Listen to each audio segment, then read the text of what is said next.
Bismillahirrahmanirrahim. Innal hamdalillah nahmaduhu wa nasta'inuhu wa nastaghfiruh wa na'udzu billahi min shururi anfusina wa min sayyiati a'malina. Man yahdihillahu fala mudilla lahu wa man yudlil fala hadiya lahu. Wa asyhadu an la ilaha illallah wahdahu la syarika lahu wa asyhadu anna Muhammadan abduhu wa rasuluhu sallallahu alaihi wa ala alihi wa ashabihi ajma'in. Alhamdulillah, segala puji tentunya hanyalah untuk Allah Rabbul Alamin.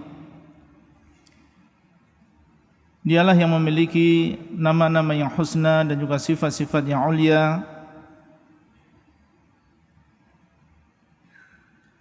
Dan darinya lah seluruh nikmat dan juga karunia. Dan di antara nikmat yang besar yang Allah SWT berikan kepada kita semuanya, dijadikan kita termasuk orang-orang yang menisbahkan dirinya kepada ilmu agama ini. Yang kita semuanya ayyuhal ikhwah mengetahui tentang berbagai keutamaan ilmu, orang yang menuntut ilmu, dan orang-orang yang telah mencapai derajat ulama. Ayat dan juga hadis yang insyaallah antum semuanya atau sebagian besar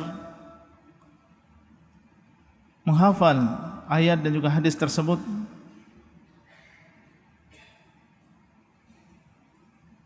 Yang perlu kita sampaikan pada kesempatan yang berbahagia ini, apa yang dimaksud dengan ilmu yang dikatakan oleh Allah Subhanahu wa taala, "Qul hal yastawil ladzina ya'lamuna wal ladzina la ya'lamun?" Katakanlah, apakah sama antara orang-orang yang mengetahui dan orang-orang yang tidak mengetahui? Apa yang dimaksud dengan ilmu yang dimaksud oleh Nabi SAW? Man yuridillahu bihi khairan yufaqihu fid din. Barang siapa yang Allah SWT kehendaki kebaikan bagi dirinya, maka Allah akan jadikan dia paham, mengetahui tentang agamanya.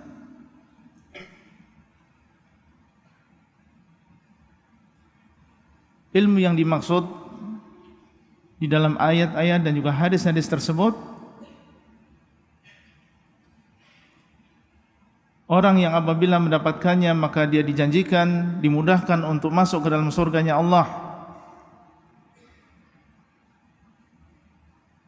Bukan sembarang ilmu, tapi yang dimaksud adalah ilmu yang bermanfaat. Kita semuanya datang ke pondok ini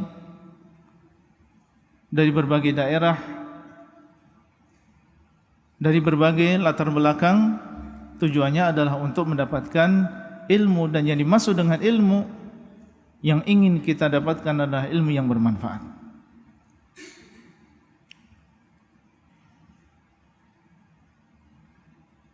Dan ketahuilah bahwasanya ilmu yang bermanfaat itu ada ciri-cirinya, yang dengan ciri-ciri tersebut masing-masing dari kita silahkan menilai dirinya sendiri. Apakah waktu 1 tahun, 2 tahun, 3 tahun kita di sini sudah sukses, berhasil mendapatkan ilmu yang kita cari tersebut? Apakah pengorbanan kita dan juga pengorbanan kedua orang tua kita sudah mendapatkan hasilnya? Para ulama menyebutkan tentang ciri-ciri ilmu yang bermanfaat. Kita sebutkan di sini 3 di antaranya. Yang pertama, ayyuhal ikhwah, ilmu yang kita pelajari menjadikan kita orang yang takut kepada Allah. Kalau sebelumnya seseorang dengan mudahnya dia bermaksiat, kalau sebelumnya dia tidak mengenal tentang keagungan Allah Subhanahu wa taala, meremehkan kewajiban, melakukan berbagai al-muharramat, setelah dia menuntut ilmu menjadi orang yang takut kepada Allah Subhanahu wa taala, maka inilah ilmu yang bermanfaat.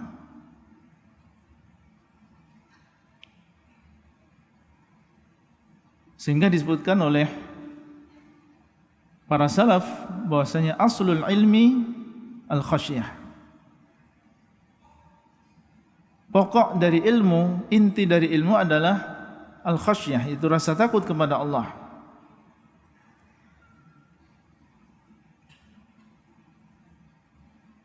Dan inilah dimaksud dengan firman Allah Subhanahu wa taala, "Innama yakhsyallaha min ibadihi al-ulama." Sesungguhnya orang-orang yang takut kepada Allah di antara hamba-hambanya adalah para ulama, itu mereka yang memiliki ilmu agama.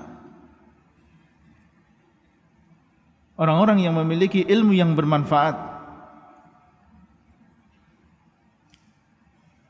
Berkata Ibnu Mas'ud radhiyallahu taala anhu, salah seorang sahabat Nabi sallallahu alaihi wasallam, yang beliau adalah termasuk ulamanya para sahabat radhiyallahu taala anhu, ingin menjelaskan kepada murid-muridnya dan kepada orang-orang yang datang setelahnya tentang hakikat dari ilmu. Ilmu itu bukan banyaknya hafalan, banyaknya sanad yang dia dapatkan, banyaknya guru yang dia dapatkan. Beliau mengucapkan, kafa bi khasyatillahi ilman.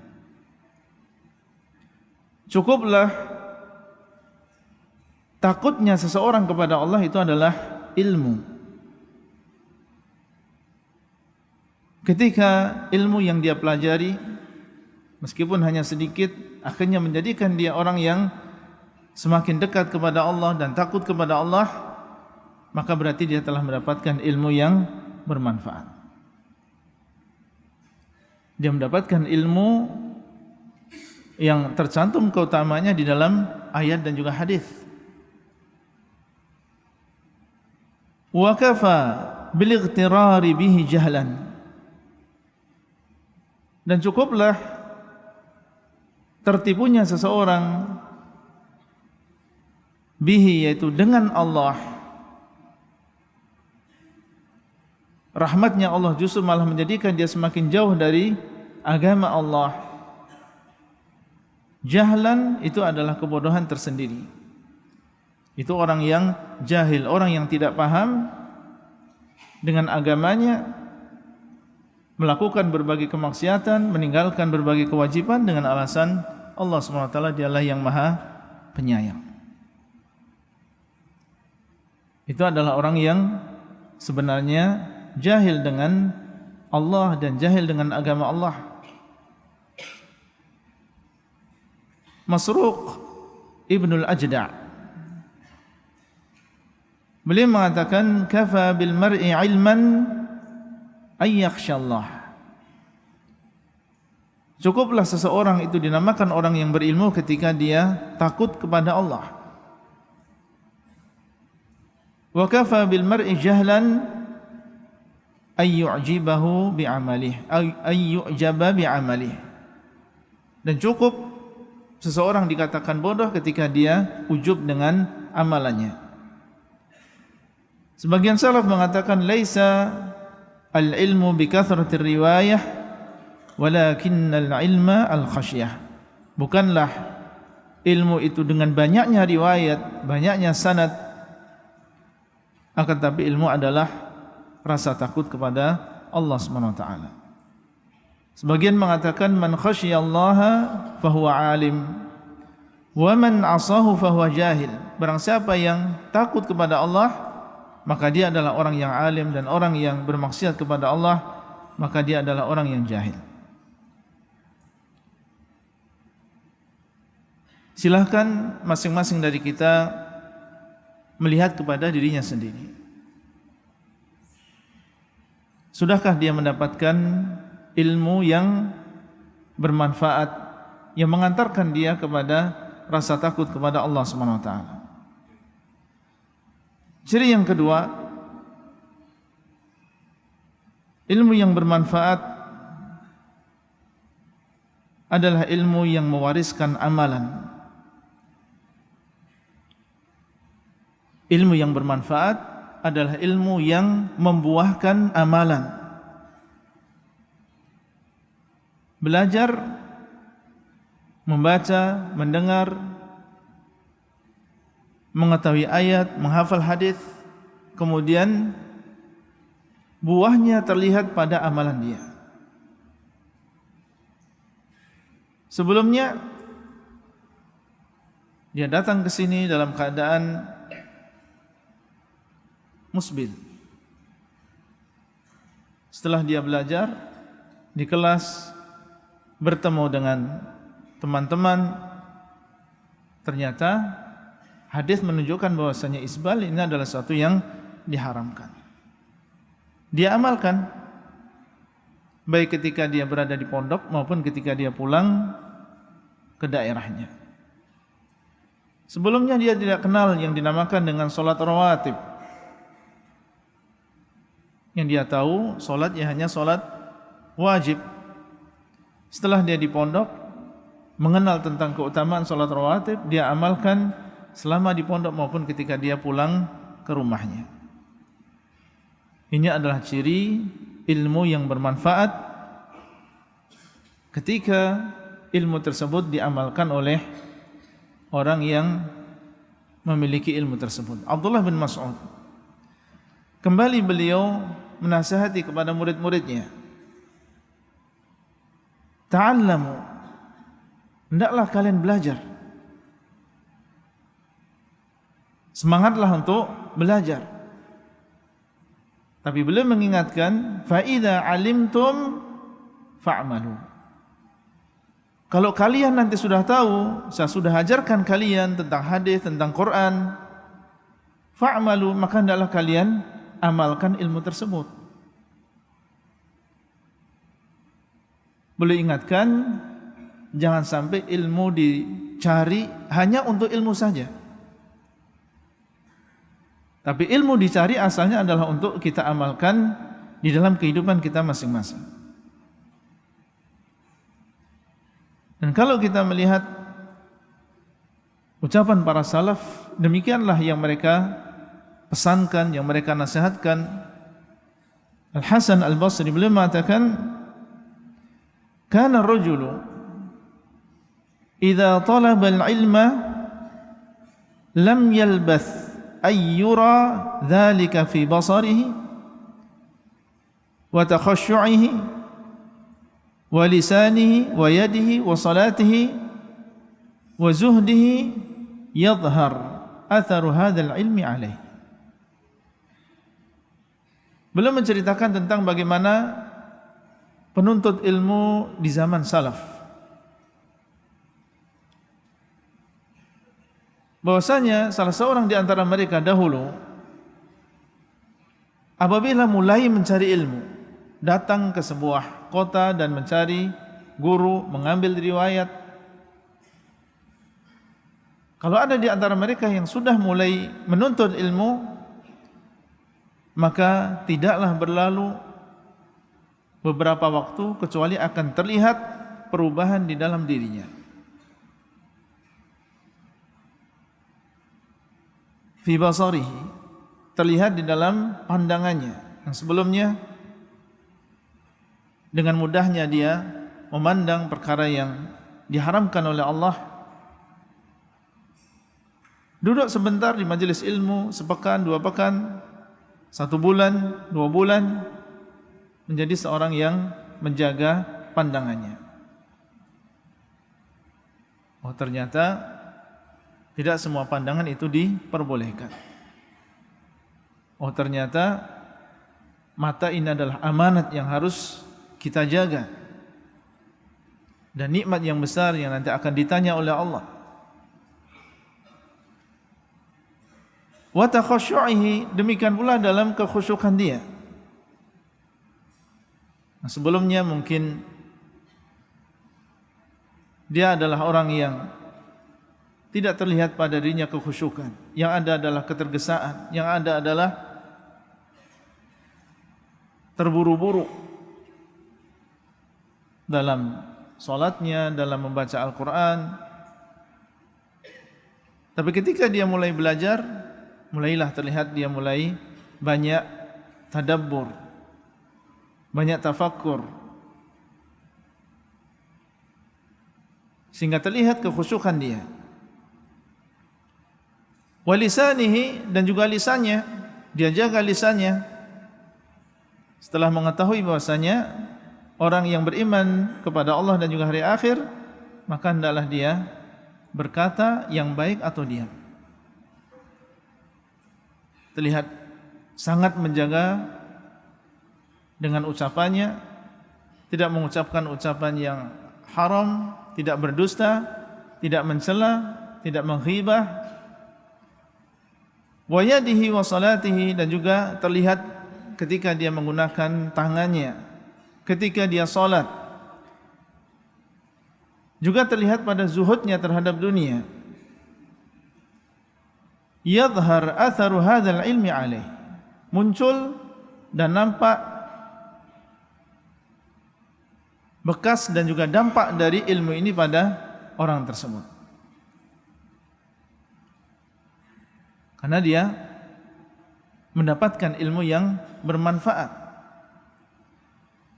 Abu Qilabah pernah berkata kepada salah seorang muridnya, itu Ayyub As-Sikhtiyani.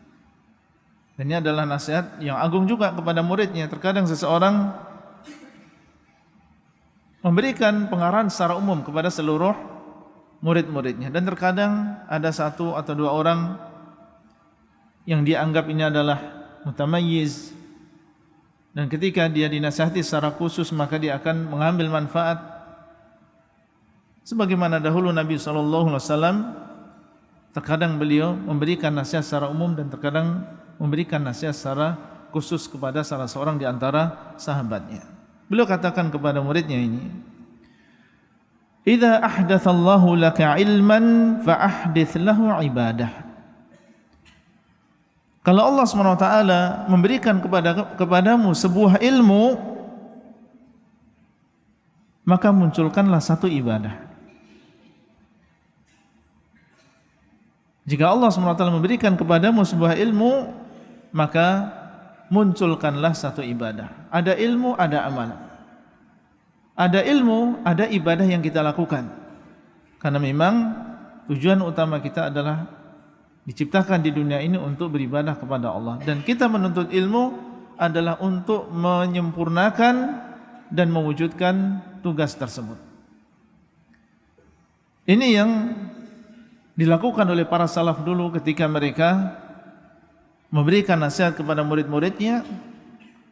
Tidak hanya menyuruh mereka untuk menghafal, bersungguh-sungguh dalam menuntut ilmu, tapi mereka juga mengingatkan tujuan utama, yaitu supaya seseorang mengamalkan ilmunya.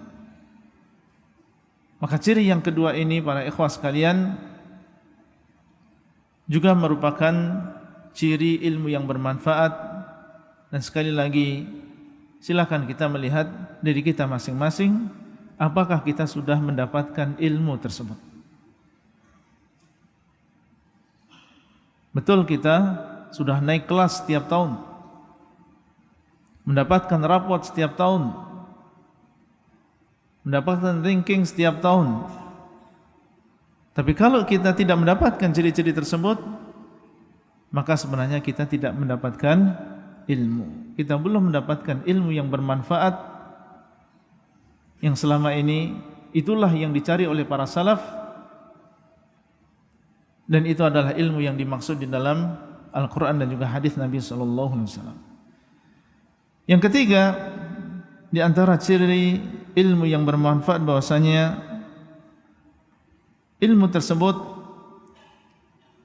menjadikan seseorang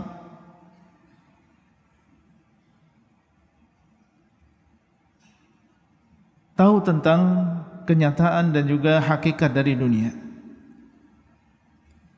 Ketika seseorang menuntut ilmu dan dia mendapatkan ilmu yang bermanfaat, maka dia akan semakin zuhud terhadap dunia.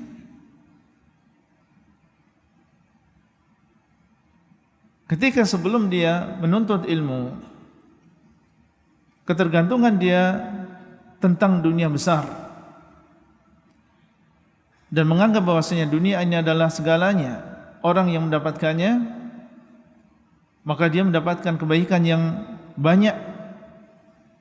Orang yang tidak mendapatkan harta di dunia maka dia adalah orang yang hina. Itu keyakinan dia sebelum menuntut ilmu. Tapi ketika dia mulai menuntut ilmu agama dan mengetahui tentang hakikat dunia yang Allah SWT kabarkan di dalam Al-Quran, dan hakikat dunia yang dikabarkan oleh Rasulullah SAW di dalam hadis-hadis yang sahih, mulailah dia tahu bahwasanya oh ternyata di sana ada yang jauh lebih mulia daripada dunia dan juga seisinya. Sehingga ketika dia mendapatkan ilmu yang bermanfaat tersebut, dia melihat dunia sebagaimana dahulu para salaf melihat dunia, sebagaimana dahulu Rasulullah SAW melihat dunia. Kesenangan yang sementara, yang sebentar lagi akan ditinggalkan, dan dia adalah kesenangan yang menjadikan seseorang lalai dari Allah dan juga negeri akhirat, dan mengetahui bahwasanya akhirat adalah khairun wa abqa. Akhirnya sekarang menjadi berubah, orang yang melihat dunia sebagaimana dahulu para salaf melihat dunia. Sehingga sebagian salaf dahulu ketika mereka Allah SWT berikan karunia ilmu yang bermanfaat, sikap mereka terhadap harta, sikap mereka terhadap popularitas ini berubah. Karena popularitas ini adalah bagian dari dunia, dikenal oleh semua orang, dan setiap kali dia masuk ke sebuah kota, semua orang tahu tentang fulan. Semua orang mengenal tentang si fulan. Tapi para ulama dahulu ketika mereka Allah SWT berikan ilmu yang bermanfaat, mereka mengetahui dan sadar bahwasanya ini adalah fitnah. Ini bukan sebuah nikmat yang benar-benar nikmat, tapi ini adalah fitnah bagi seseorang yang bisa memalingkan mereka dari keikhlasan, dari jalan Allah. Sehingga sebagian mereka justru di dalam doanya berdoa kepada Allah supaya tidak disebut oleh manusia. Dan dia adalah seorang ulama. Di antara mereka berdoa, Allahumma inni as'aluka dzikran khamilan. Ya Allah, aku meminta kepadamu penyebutan yang khamilan, itu penyebutan yang lemah, bahkan tidak disebut-sebut oleh manusia. Keinginan dia adalah bermanfaat bagi dirinya sendiri dan juga orang lain, meskipun orang lain tidak mengingat dan juga tidak menyebut namanya. Justru yang dia minta kepada Allah adalah jangan sampai tertimpa fitnatu asyuhrah ini. Sufyan, wallahu alam di sini Sufyan Ats-Tsauri atau Sufyan ibn Uyainah, beliau menceritakan kana rajulun minal ansar yaqul, dahulu ada seorang laki-laki dari kalangan Ansar berkata, Allahumma dzikran khamilan li wa li baniya. Ya Allah, aku memohon kepadamu penyebutan yang lemah untukku dan juga untuk anak keturunanku. Karena beliau tahu tentang fitnah disebut-sebut oleh manusia dan dikenal oleh manusia.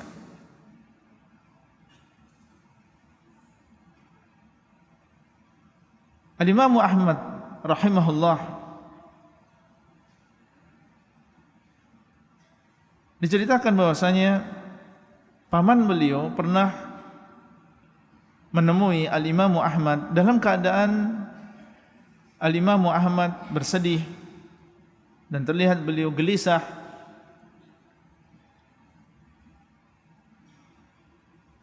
Bukan karena beliau kehilangan sesuatu atau tertimpa sebuah musibah-musibah dunia. Kemudian ditanya oleh pamannya, "Ma hadzal huznu?" Mengapa engkau dalam keadaan bersedih? "Ma hadzal ghammu?" Kenapa engkau kelihatan gelisah? Maka Imam Ahmad mengangkat kepala beliau dan mengatakan, "Ya ammi, tuba liman akhmalallahu dzikrahu." Wahai pamanku, keberuntungan bagi orang yang Allah SWT tidak sebut-sebut namanya. Artinya tidak dijadikan orang yang dikenal oleh manusia, dan dia adalah seorang hamba Allah yang saleh, beribadah kepada Allah, berdakwah, mengajarkan kepada manusia meskipun tidak dikenal oleh manusia. Beruntung orang yang seperti itu, kata beliau. Karena beliau merasakan sebagai seorang imam di antara imam-imam Ahlus Sunnah fitnah syuhrah ini. Fitnah dikenal oleh manusia. Ada sebagian mereka berwasiat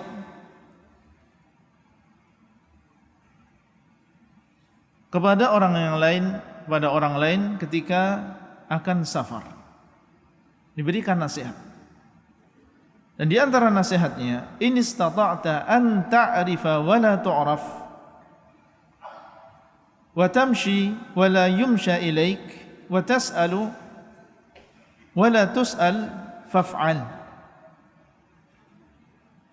Wasiat beliau, kalau engkau bisa mengenal Allah tanpa engkau dikenal oleh manusia, kalau memang bisa, dan engkau berjalan kepada para ulama menuntut ilmu tanpa orang lain datang kepadamu, dan engkau menjadi orang yang bertanya dan engkau tidak ditanya, faf'al, maka hendaklah engkau lakukan. Memberikan wasiat yang intinya adalah jangan sampai seseorang terfitnah dengan fitnah dunia, dan diantaranya adalah fitnah syuhrah atau popularitas. Sebagian yang lain, ma sadaqallahu abdun ahabba syuhrah. Tidak jujur kepada Allah seorang hamba yang masih mencintai popularitas. Sebagian yang lain mengatakan, la a'lamu rajulan ahabba an yu'rafa illa dhahaba dinuh. Aku tidak mengetahui seseorang yang senang untuk dikenal oleh orang lain kecuali akan hilang agamanya. Sebagian yang lain mengatakan, la yajidu halawatal akhirah rajulun yuhibbu an ya'rifahu an-nas. Seseorang tidak merasakan kenikmatan akhirat kecuali atau tidak menemukan kenikmatan akhirat seseorang yang masih senang untuk diketahui oleh manusia. Nah, ini menjadi tentunya pelajaran bagi kita semuanya, bahwasanya dahulu para salaf mengingatkan murid-muridnya untuk berhati-hati dari yang dinamakan dengan syuhrah. Karena ayyuhal ikhwah, ilmu ini adalah aziz, ilmu ini adalah suatu yang mulia, sehingga banyak di antara manusia yang memiliki niat yang salah mencari ilmu, tapi tujuannya adalah ingin dikenal oleh manusia. Dan tentunya ini adalah suatu yang berbahaya. Dan dahulu Al-Imam Ats-Tsauri, Sufyan Ats-Tsauri rahimahullah, yang dikenal dengan keilmuannya, hafalannya, dan beliau adalah imam di antara imam-imam Ahlus Sunnah. Di dalam sebuah ucapan beliau mengatakan, wajadtu qalbi yasluhu bi Makkah wal Madinah ma'a qaumin ghuraba. Aku menemukan hatiku itu merasa tenang, merasa nyaman ketika aku berada di kota Makkah dan juga kota Madinah bersama orang-orang yang asing. Karena beliau adalah ulama Kufah. Ketika beliau safar ke Mekah, ke kota Madinah, banyak orang yang tidak kenal dengan beliau. Datang orang yang berziarah ke kota Madinah atau melakukan umrah haji di kota Mekah, beliau merasa senang dan nyaman ketika duduk bersama mereka, dan mereka tidak mengenal beliau bahwasanya beliau adalah seorang ulama besar, Sufyan Ats-Tsauri, ulamanya penduduk Kufah. Karena memang yang namanya syuhrah ini adalah fitnah. Ketika seseorang berjalan dan setiap kali dia berjalan mendapatkan orang yang mengenalnya, maka syaitan datang dan membisiki bahwa engkau adalah fulan yang dikenal oleh manusia, dan bisa menjadikan seseorang binasa karena sebab ini.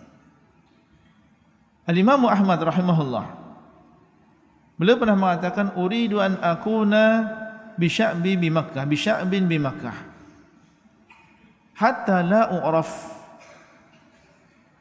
Aku ingin kalau aku tinggal di sebuah desa yang kecil yang berada di antara dua gunung di kota Makkah, sehingga aku menjadi orang yang tidak dikenal. Karena beliau adalah ulama besar yang dikenal oleh seluruh para penuntut ilmu dan orang-orang yang awam. Beliau saat itu berkeinginan bagaimana seandainya beliau bisa tinggal di sebuah desa yang kecil di gunung di kota Makkah, sehingga aku menjadi orang yang tidak dikenal oleh manusia, hidup normal sebagaimana yang lain. Qad bulitu bisyuhrah, aku telah diuji oleh Allah SWT dengan syuhrah. Belum merasakan yang demikian. Kemudian, inni atamannal mauta sabahan wa masaan, aku menginginkan untuk mati di waktu pagi maupun di waktu petang.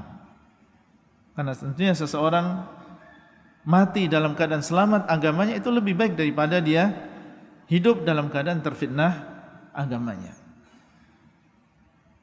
Nah, ini adalah ilmu yang bermanfaat.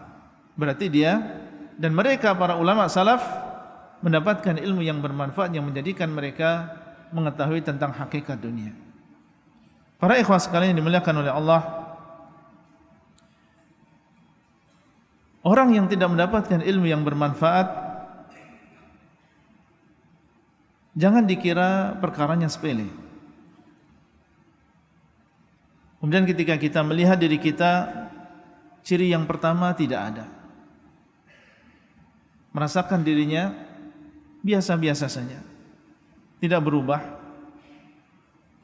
Amalan, banyak ilmu yang dia dapatkan dan sedikit yang dia amalkan. dunia justru semakin cinta dengan dunia. Justru berharap seandainya dia kelak di masa yang akan datang menjadi orang yang dikenal, orang yang berlimpah dengan dunia. Kemudian menganggap ini adalah sesuatu yang biasa, sesuatu yang sepele, tidak masalah, tidak. Ini adalah sebuah musibah. Buktinya dahulu Nabi SAW berlindung kepada Allah. Berlindung kepada Allah dari ilmu yang tidak bermanfaat. Allahumma inni a'udzubika min ilmin la yanfa'. Ya Allah, aku berlindung kepadamu dari ilmu yang tidak bermanfaat. Dan tidaklah beliau berlindung dari sesuatu kecuali sesuatu tersebut adalah sesuatu yang syarr, sesuatu yang jelek, sesuatu yang buruk yang bisa menjadikan musibah besar tersendiri bagi seseorang. Oleh karena itu, marilah kita mengintrospeksi diri kita masing-masing, yang besar maupun yang kecil, yang senior maupun yang junior, dan kita semuanya adalah penuntut ilmu. Sudahkah kita mendapatkan ilmu yang bermanfaat tersebut? Kalau sudah, falyahmadillah.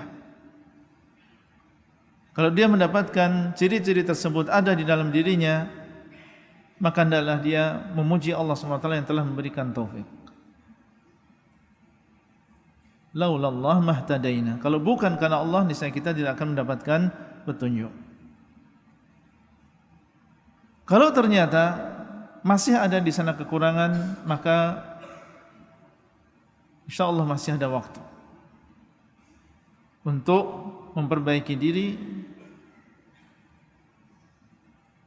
memperbaiki keikhlasan kita, bagaimana cara belajar kita, siapa teman-teman kita, sehingga diharapkan lulusnya kita dari pondok yang tercinta ini, kita akan mendapatkan ilmu yang bermanfaat.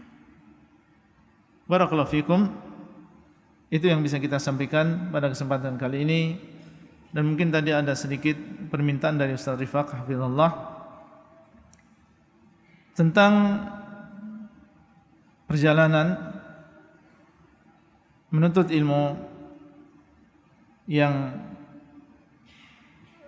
dulu pernah saya lalui di pondok yang tercinta ini.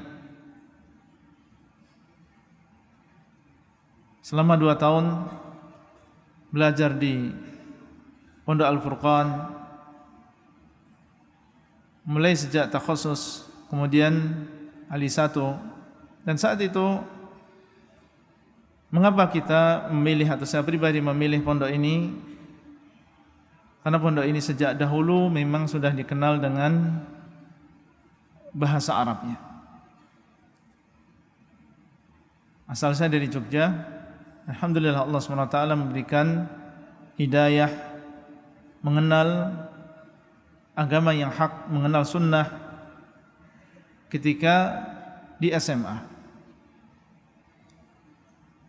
Keinginan setelah SMA adalah ingin khusus mempelajari agama Allah. Dan mendengar dari beberapa asatidzah, karena SMA saya dulu SMA umum. Dan orang tua, sebagaimana kebanyakan orang tua ketika mereka menyekolahkan anaknya di sekolah umum, ingin supaya anaknya menjadi orang, ya, padahal saat itu juga orang, ya. Ingin jadi dokter, ingin jadi insinyur, ingin jadi dan lain-lain.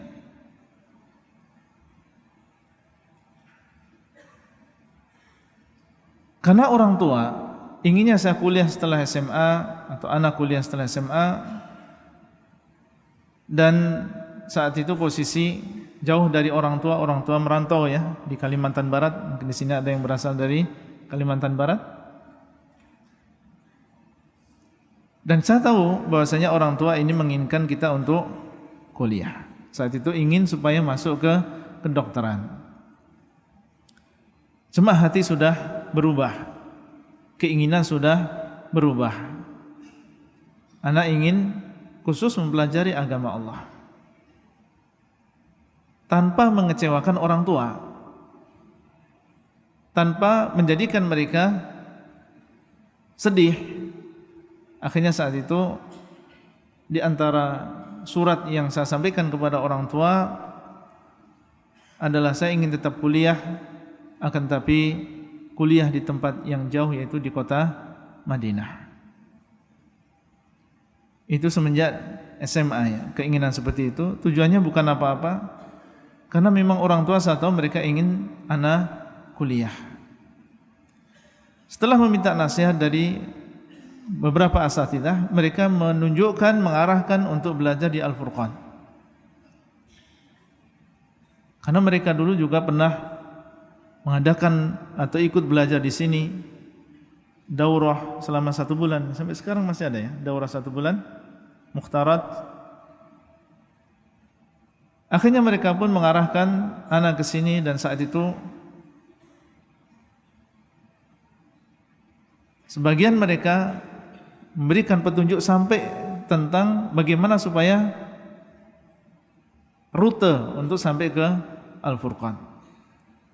Mulai dari naik bis, kemudian nanti turun di terminal apa, setelah itu naik Damri atau apa, nanti jurusan ke Sedayu, turun di alun-alun, setelah itu naik becak, harganya sekian.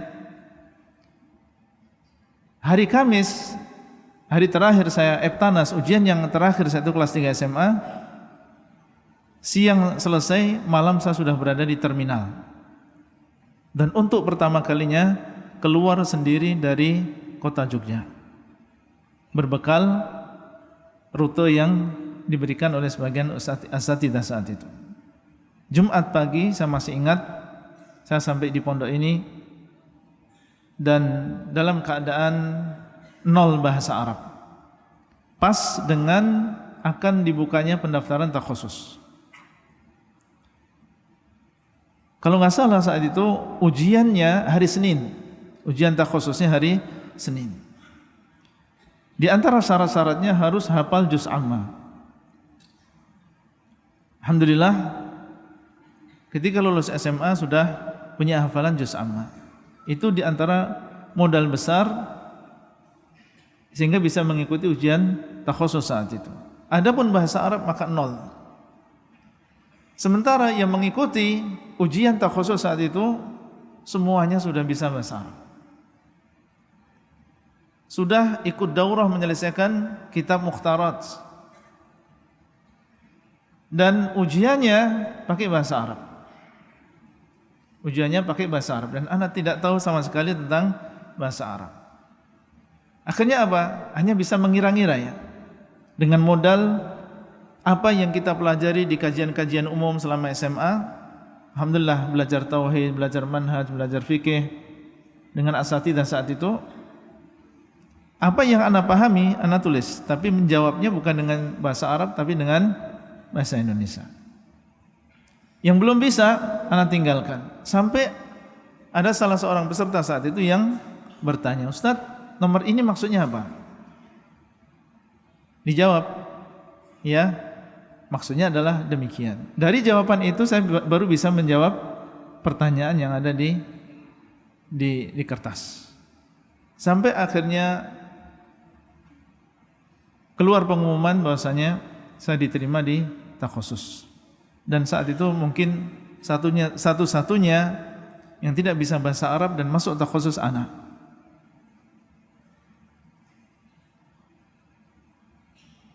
Iya, mulailah belajar di sini hari demi hari. Di kelas dari hari yang pertama para mudarrisin sudah mengajar dengan bahasa Arab. Kitabnya kitab bahasa Arab. Dan setiap hari diharuskan kita untuk mempersiapkan pelajaran tersebut. Padahal saat itu belum belajar bahasa Arab sama sekali.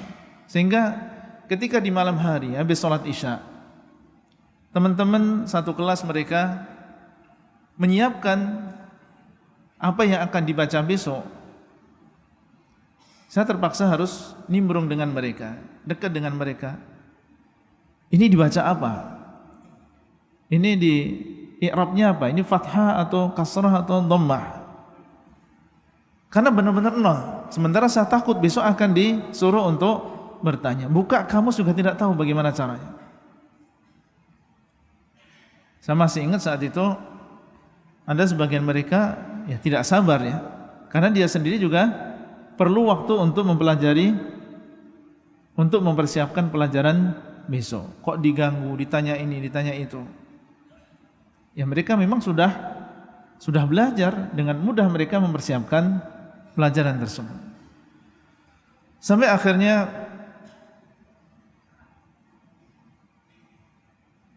saya berusaha atau memutuskan untuk ikut belajar mukhtarat dari awal. Adapun teman-teman yang satu kelas di sore hari setelah salat asar itu mereka mengikuti pelajaran mulakhasnya bersama ustaz yang tentunya levelnya lebih tinggi. Adapun anak dari awal maka habis asar duduk bersama anak-anak kecil karena dulu masih campur ya. Yang tua, yang muda. Tidak dilihat dari umurnya. Maka saat itu kita satu halaqah dengan anak-anak kecil untuk mempelajari apa? Mukhtarat. Sementara di samping itu di samping halaqah kita, karena dulu berada di lantai 2 belajarnya di depan kamar, itu mereka sudah mencapai tingkatan yang tinggi, sudah dengan bahasa Arab mereka. Terus kita kejar setelah salat asar, kemudian di malam hari, di saat waktunya sudah peraturan saat itu harus dimatikan lampu, sementara saya butuh waktu untuk mengejar ketinggalan. Maka anak putuskan saat itu untuk membeli lampu pribadi. Ya, kemudian ketika sudah waktunya dimatikan seluruh lampu, kita belajar sendiri. Kenapa? Karena untuk mengejar ketinggalan. Anak sudah terlalu jauh ketinggalan di belakang. Sampai alhamdulillah Allah SWT memberikan kemudahan. Allah membuka pintu-pintu pemahaman. Dan ternyata apa yang kita gunakan dahulu ketika SMA, diberikan cara untuk bagaimana meringkas, bagaimana cara menghafal, kita terapkan ketika kita mempelajari bahasa Arab di sini. Sehingga alhamdulillah dengan izin Allah SWT, Allah SWT mudahkan untuk bisa mengejar ketinggalan. Sampai akhirnya setahun setelah belajar di takhusus, ada pengumuman tentang muqabalah. Dan memang sejak awal ketika masuk ke Al-Furqan, kita punya niat lebih jauh, yaitu kalau bisa diterima di kota Madinah, minta izin kepada Ustaz Aun hafizahullah ta'ala wa matta'ahum bi sihhatin wa afiyah untuk mengikuti muqabalah tersebut. Alhamdulillah beliau mengizinkan, bahkan beliau memberikan rekomendasi, jazakallahu khairan, ana dan juga satu orang di satu angkatan mendapatkan tazkiyah dan juga rekomendasi dari beliau. Kemudian mengikuti muqabalah yang saat itu diadakan di Lombok tahun 1999, dan subhanallah Ustaz Aun karena ingin supaya murid-muridnya ada yang diterima di kota Madinah, beliau sempatkan untuk datang ke sana saat itu. Itu tidak mengabarkan kepada kita sebelumnya. Ketika di sana ternyata beliau menyusul dan berusaha bagaimana supaya ada di antara murid-murid beliau yang bisa diterima di kota Madinah. Dan ketika di sana di muqabalah sama Syekh, ditanya dengan bahasa Arab, dan bahasa Arab ana saat itu sangat lemah. Karena memang wallahualam bahasa sekarang demikian, dahulu yang kita prioritaskan adalah kita bisa belajar Arab gundul atau bisa membaca Arab gundul. Kita bisa mengi'rab, itu dah Masya Allah. Ada usaha kita untuk bisa berbicara dengan lancar. Cuma yang ana pahami saat itu yang diprioritaskan adalah kita bisa membaca dengan lancar. Sehingga ketika berhadapan dengan syekh, kadang apa yang beliau ucapkan ana tidak paham. Dan tidak heran kalau di akhir ujian saat itu syekh mengatakan lughatuka dha'ifah. Bahasamu adalah sangat lemah. Bahasamu adalah sangat lemah. Tentunya ucapan ini antum sedang dalam keadaan ujian. Kemudian pengujinya mengatakan antum sangat lemah. Kira-kira yang antum bayangkan apa? Antum tidak akan diterima. Karena saat itu yang menjadi pesaing cukup berat. Banyak yang hafal Quran. Kita baru hafal berapa juz. Banyak di antara mereka yang bahasanya Masya Allah di depan syekh. Karena sebelum acara muqabalah kita di kelas daurah. Jadi mereka bisa bertanya, mereka bisa berbicara dengan lancarnya, sementara kita hanya bisa mendengarkan dan juga menulis. Tapi alhamdulillah saat itu kita tidak putus asa dan terus berdoa kepada Allah SWT, dan kita sadar bahasanya Allah SWT dialah yang memiliki segalanya. Sampai akhirnya datang setahun kemudian waktu pengumuman diterimanya mahasiswa baru, dan alhamdulillah dengan taufik dari Allah SWT kita termasuk yang diterima di tahun tersebut, tahun 2000. Kemudian akhirnya saat itu baru menyelesaikan Ali 1 dan diterima, dan di antara yang memberikan rekomendasi saat itu adalah Ustaz Abdul Hamid. Kemudian juga Ustaz Nurul Yakin, semoga Allah SWT menjaga semuanya. Dan akhirnya dimudahkan oleh Allah SWT datang ke kota Madinah. Dan sesampai di sana, masalah yang besar bagi anak saat itu adalah kurang bisa memahami ucapan orang Arab asli. Kalau sama-sama santri, ya mahada kaifahaluka itu masih bisa. Tapi kalau sudah syekh yang berbicara dengan cepat, nah ini anak yang saat itu masih sangat kekurangan. Sehingga selama 3 bulan pertama duduk di depan syekh dalam keadaan saya tidak memahami apa yang beliau ucapkan. Dan ini yang mendorong anak saat itu untuk mengikuti program i'dad lughawi. Jadi meskipun di sini udah belajar mukhtarat, mulakhas dan seterusnya, anak masih perlu untuk mempersiapkan diri sebelum S1 dengan belajar setahun di i'dad lughawi. Alhamdulillah Allah SWT berikan kemudahan. Kemudian setelah itu memasuki kuliah hadis, dan setelah kuliah hadis di magister masuk di jurusan akidah. Kemudian setelah itu di S3 juga demikian di jurusan akidah. Sampai akhirnya Allah SWT memberikan kemudahan lulus pada tahun 2017. Para ikhwah yang dimuliakan oleh Allah SWT, belajar di kota Madinah memang nikmat. Di samping antum belajar di tempat para masyayikh, dan kota Madinah dari dulu adalah negeri para ulama,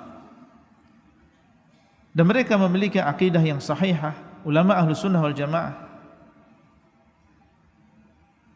dan mereka adalah orang-orang yang mu'tadilun, pertengahan, bukan orang yang mufritun atau orang-orang yang mufarritun. Kita bisa menemui para masyayikh yang dikenal dengan sihhatul aqidah dan juga sihhatul al-manhaj. Di samping itu juga adanya Masjid Nabawi. Orang yang salat sekali di dalamnya lebih baik daripada 1000 kali salat di tempat yang lain. Belum lagi kepercayaan umat terhadap lulusan-lulusan dari Jamiah Al-Islamiyah, yang tentunya ini akan membawa kebaikan di dalam dakwah dan juga keistimewaan-keistimewaan yang lain. Namun perlu kita ketahui bersama bahwa benar kita diperintahkan untuk semangat melakukan sesuatu yang bermanfaat. Ihris ala ma yanfa'uk. Hendaklah engkau semangat untuk melakukan apa yang bermanfaat untukmu. Kita diperintahkan untuk bercita-cita. Kita diperintahkan untuk semangat melakukan sesuatu yang bermanfaat. Namun kita harus sadari bahwasanya al-khair fi makhtarahullah. Kebaikan adalah apa yang dipilih oleh Allah SWT. Silakan kita memiliki keinginan, memiliki cita-cita yang tinggi, ingin mendapatkan ilmu yang bermanfaat dari para ulama, dari para masyayikh, tinggal di negeri para ulama.